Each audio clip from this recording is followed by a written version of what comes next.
kepada si fulan, kau orang baik. Kadang-kadang kita harus menyampaikan kau orang baik. Gak kita bilang lagi, bilang pada Muhammad gitu kan. Tapi lihat bagaimana seorang Rasulullah berintegritas. Gak ada dikurangi, gak ada ditambah. Lihat lagi bagaimana Nabi Muhammad SAW, sedikit pun beliau ketika disampaikan apa-apa yang perlu disampaikan, bahkan dari ayat Quran yang mengkritik Nabi, gak ada sedikit pun Nabi menghapus. Coba bayangkan kalau kita disuruh menyampaikan pesan, isinya kritikan ke kita, belum tentu kita mau terima.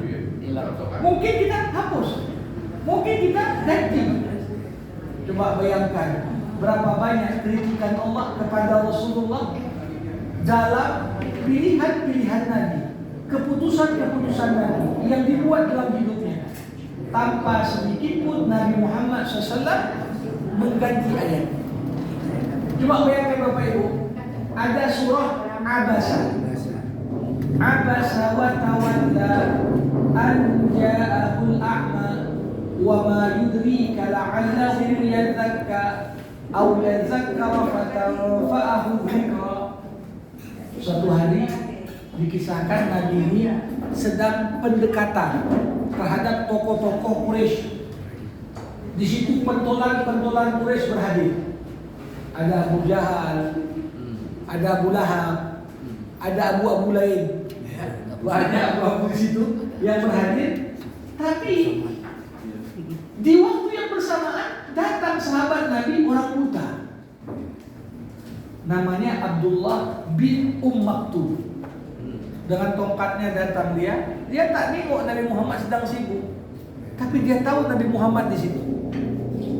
Di sana Nabi Muhammad SAW sedang ngobrol, menyampaikan inti ajaran Islam supaya menarik hati para petinggi kafir itu untuk masuk dalam Islam. Tiba-tiba sahabat ini nanya, Nabi, apa hukumnya begini. Ketika itu Rasulullah Muhammad SAW tetap melayani sahabat tadi, tapi wajahnya agak sedikit masam. Kenapa lah sekarang nanya kan gitu? Kenapa lah nanya sekarang? Kenapa nggak ditunda entah kemudian? Karena sedang sibuk Nabi melayani untuk mengajak orang masuk Islam. Nabi Muhammad sedikit bermuka masam. Jamaah rahimakumullah, yang paling menarik apa? Hanya berselang beberapa menit datang Jibril bawa wahyu dari sana. Abasa wa tawalla an ja'ahul a'ma. Nabi Muhammad baca, dia berbuka masam. Siapa maksud dia di sini? Ya Nabi. Ketika datang seorang yang buta kepadanya.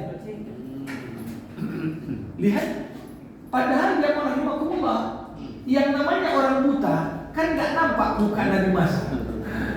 Artinya kalau Nabi pun berbuka masam, tak sampai menyakitkan hatinya, karena dia pun tak lihat.